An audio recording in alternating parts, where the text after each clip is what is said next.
am on an interview, obviously trying to prove myself and my worth, have people get a taste of, what it's like to work with me. And I was shut down.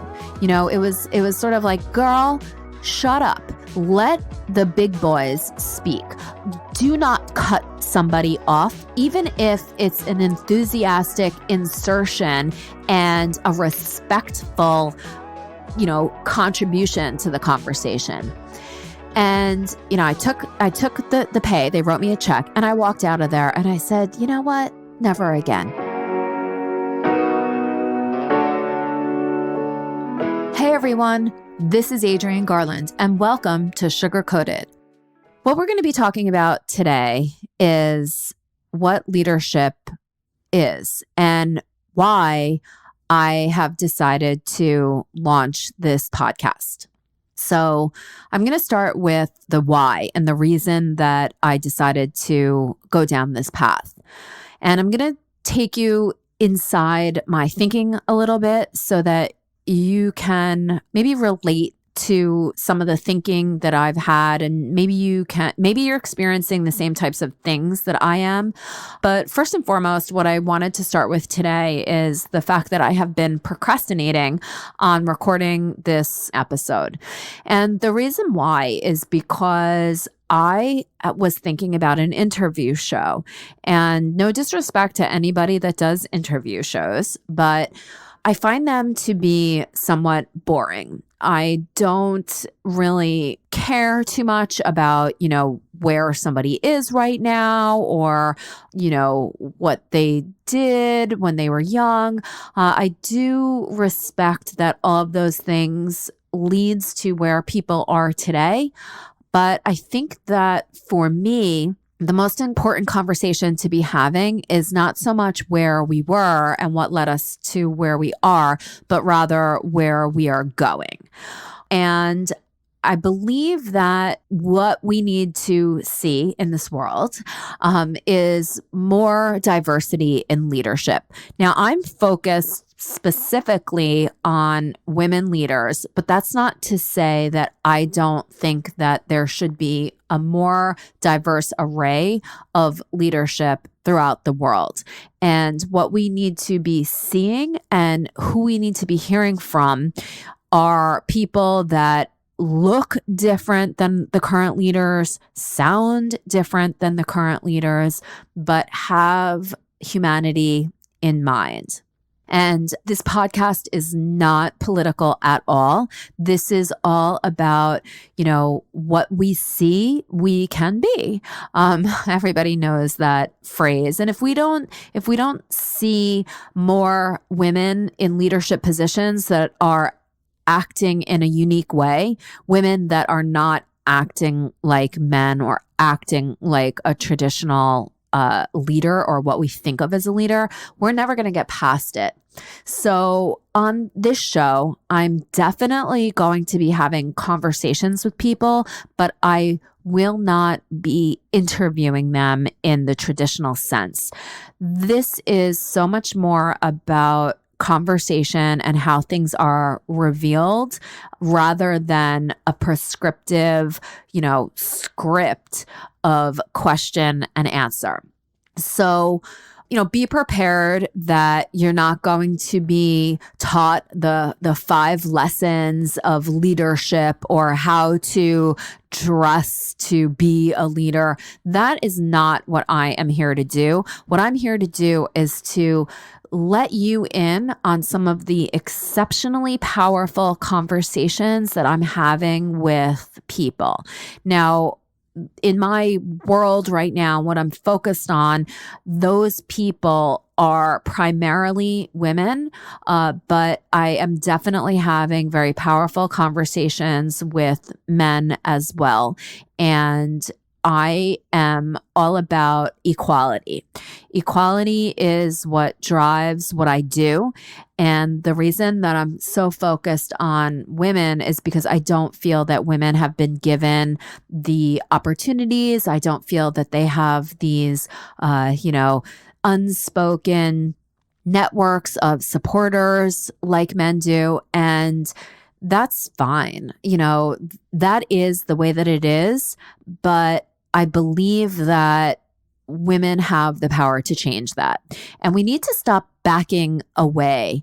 I'm going to tell you about a conversation that I had the other day, and it was great. I attended a financial workshop. I was invited by this wonderful woman that I know, and there was a speaker who was absolutely terrific. And what she presented in essence was a plan. So it's called a love letter, which sounds really soft, but it's super powerful. This love letter is a plan. It's a plan for when a loved one passes, and it is a document, a physical document, super practical, that lists where all assets are, all passwords, and it also has a little bit of an element of what the person who passed intends for their children or their grandchildren. And it's just a really nice thing where everything is in one place.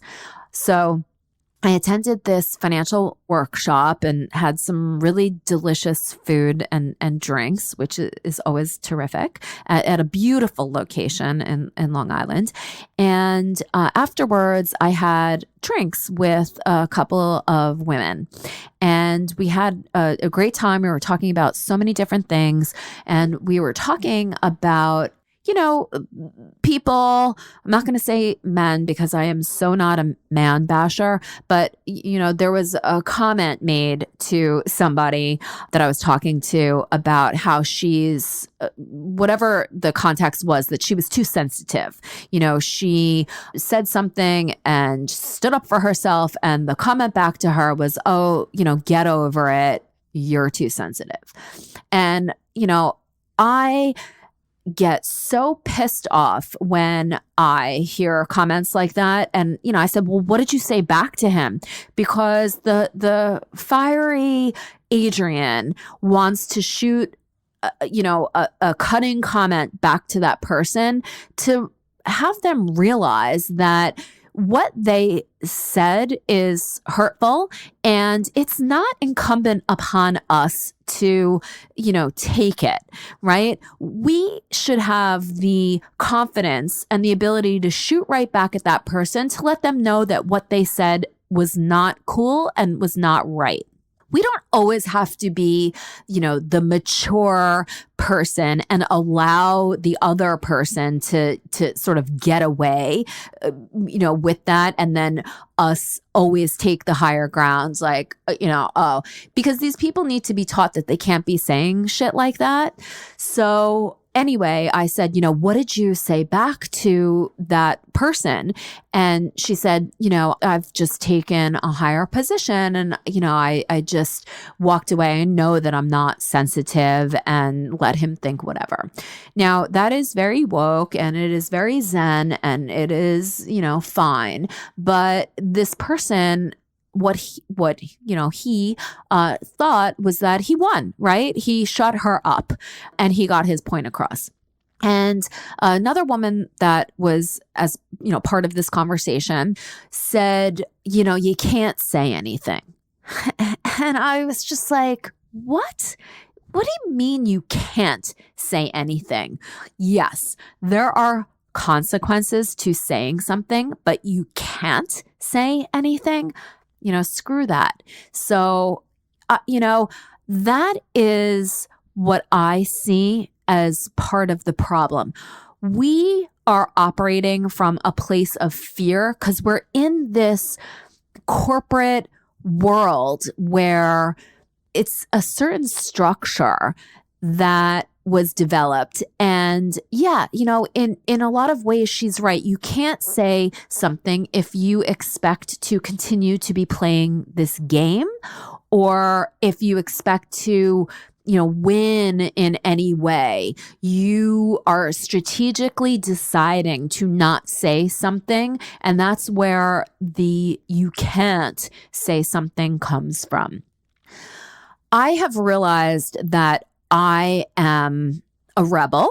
Not not a leather wearing tattooed rebel. And you wouldn't look at me and say, man, that girl's a rebel or that woman is a rebel. But I definitely have a rebellious way of thinking because I do not like when there is inequality. And who knows where that comes from? I don't really know where. I am a Libra, so, maybe this whole thing about wanting things to be in balance, maybe that's where it comes from, and this idea of justice and fairness. But I really don't appreciate when, people, just because they're in a certain corporate structure, think that they are more powerful. I think it's bullshit. And I think that what we need to do as women is we need to say, yeah, we can say something because you know what? We're not interested in playing this stupid boy game that doesn't work for us. That corporate structure that so many of us have grown up in and where we learned, what the rules were and where we learned how to play, that is not a game that I want to play. It's the reason that I left corporate America in 2010 because I looked up and I saw people that were in the highest ranks, and I don't like them. I don't like what they are about. I don't like what their philosophy is. I don't like how they treat people. And, that's a huge sweeping statement, and it's not true for everybody. There are certainly wonderful people that are in, high ranks in corporate America. But they are the outliers. They are, the people who worked hard and stood up for themselves and maybe even got lucky so that they are treating people in a really kind and wonderful way and also, doing some really great work. This is not all about, making everybody feel good. There are certainly things that I have said and done that I am sure rub people the wrong way, hurt people. I understand that, but the place that I'm coming from is not a place of selfishness. It's from a place of equality, of wanting things to be better, of calling out inequity. And I have definitely been accused of being, too much, of being aggressive, of not holding hands and singing Kumbaya around the campfire because I expressed my opinion. Sorry, and I know that there's certain reasons for not allowing people to just sort of say whatever is on their mind, especially when you're in a client type of scenario. But even that I would push back on and say it's important for you as the expert to be able to push back and make the client think about things in a different way and from a different perspective. And, if they don't like it, then they're not for you. And this has been something that I have struggled with my entire career. I have had to put a filter on myself and completely hold myself back, even though I am an exceptionally opinionated person. I definitely sugarcoat things. I, listen and I let the other person talk first, even though, I want to get in there. Something that just reminded me, a couple of years ago, in this whole entrepreneurial thing, there are so many times when I just want to quit and get a job because in my mind, the pattern of behavior is I think that, corporate's stable, even though we all know that it's not. But anyway, so I decided that I was going to go on a job interview, and the company was a local company here in Long Island, and they did something that was exceptionally boring, but they brought an element of fun to it. And so I thought that was super cool. And so when they called me in for an an interview, I was really happy. And I had to jump through so many hoops in order to even get this interview. And this interview was a working interview. And I thought that that was a really cool concept too. So as part of the application process, I had to develop some social media posts. I had to write something. And then the last part of the interview was that I had to go in to the company and talk to all the different departments and sort of understand what it was that they were working on, what some of their challenges were, and, see if I could offer up some suggestions for them to either be more innovative or improve or just give a different perspective. So I did that. It was a half day and the company was woke. They paid me for my time. So all of these things are incredible, right? Excellent. I was so happy. I'm like, this is going to be great. I'll be able to get a regular paycheck, work close to home, all of the things that were important to me at that time. So I went in for this interview, and the last part of the interview was a meeting where all the heads of the departments were at a round table and we were discussing something technical. And during this conversation, somebody had said something and I jumped in and to demonstrate that I'm not afraid to speak up and I have really good ideas. So I jumped in and I said, yeah, that is a great idea. And why don't we, think about this other thing or, how about this? And that was fine. The meeting continued on. And I got called into the office from the CEO and he sat me down and he said to me, you're not right for this company. And I was taken aback because I had thought that everything was going really well. The conversation flowed. I jumped in, all of that. And he said, you cut off the CFO when he was talking about something. And I, sat there in shock and I said, when did I cut, him off? And he said, when he was talking about whatever.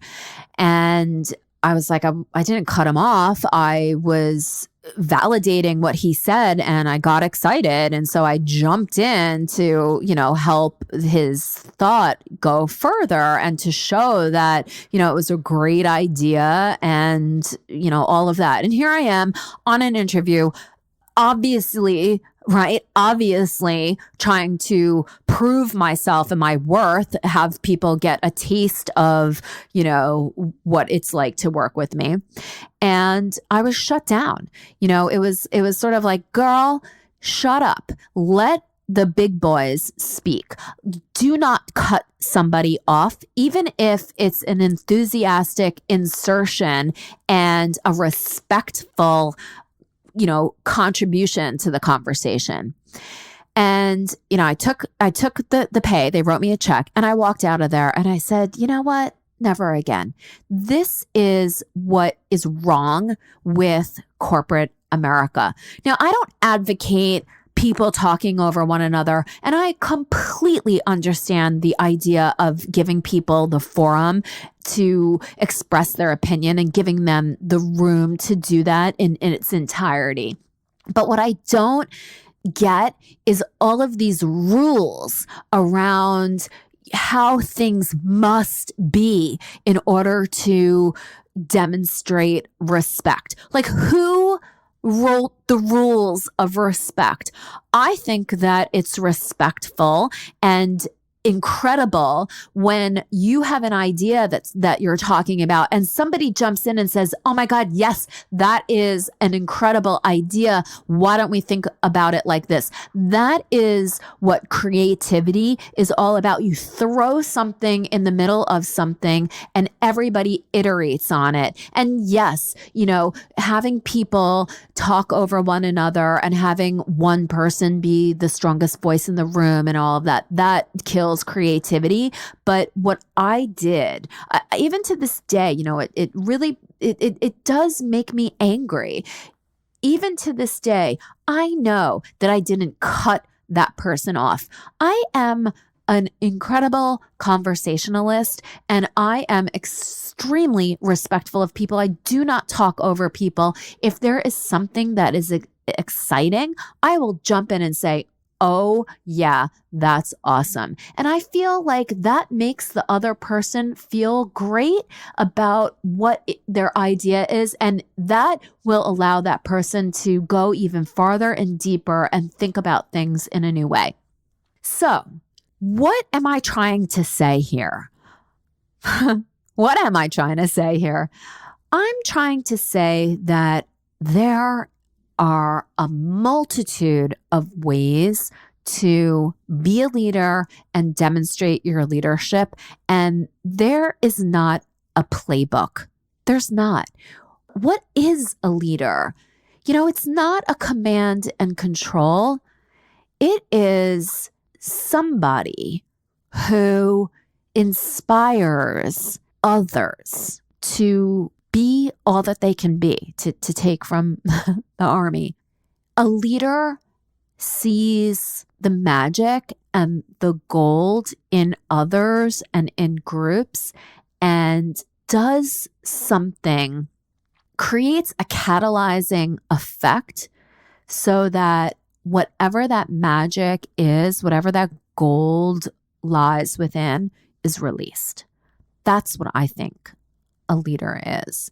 And I also truly believe that in order to unleash that leadership potential that everybody has, that there needs to be different ways and different approaches to leadership. And for far too long, we have subscribed to one brand of leadership, and I'm just sick of it. So, in the coming weeks, you will hear more conversations between me and others, whether that's a one-on-one conversation, whether that's a group conversation, but we're going to be talking about all these different brands of leadership. And we're going to explore so that we can uncover that magic and that gold. Thank you so much for listening in today. I appreciate it so much. And what I'm doing here with She Leads is to show that there's a different way of doing things. And just having this podcast that is a little bit different than some of the other podcasts that you might have listened to in the past.